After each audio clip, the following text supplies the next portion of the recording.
Hello, this is Alec, the critic for the Conway Daily Sun. I recently sat down and talked with Alec and Ryan Currier of the Berlin, New Hampshire-based band buRne.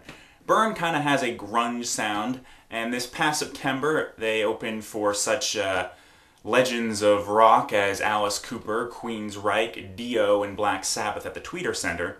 And this coming May the 23rd, they are playing with Korn and a bunch of other bands at Meadowbrook in Guilford, New Hampshire. So not too bad for an unsigned band in New Hampshire.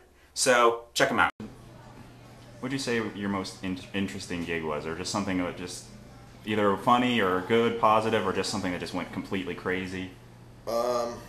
Most interesting gig, probably I'd have to say would be the Tweeter Center, just because of the anxiety and everything before. I mean, that was the first big stage we ever hit. For me, that was pretty crazy. There's been a couple other road show bar shows that I could definitely say was pretty interesting too. I would definitely have to agree with that. Yeah, Tweeter Center was a good time. We're hoping Meadowbrook's gonna pull through as #1 now after this. So main stage, looking out at that crowd, is just gonna be insane. So. Have you had anything like Blues Brothers, like Behind the Chicken Wire, kind of just raucous things, just where the audience turned on you, or has it always kind of been positive kind of thing? Well, actually, I don't know if you were with us that night, but we played a show up in Gorham one night, and there was a big broomball tournament going on up there. For some reason, we decided to go with just strictly red lights. I think I was in a wheelchair at the time. And we were playing, and all of a sudden this bar brawl broke out. I mean, there was pool tables getting flipped over, chairs flying, state police were there. I mean, they were fighting, everybody was fighting. They shut the bar down, but at the whole time this fight's going on, me and Chris are looking at each other.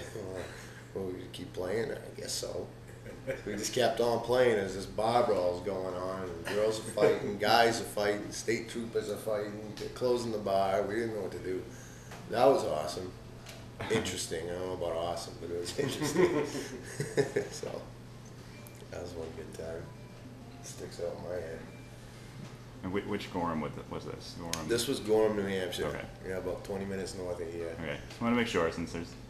Yeah, there is one in Maine, too. Right. Haven't been there yet. What would you say your influences are?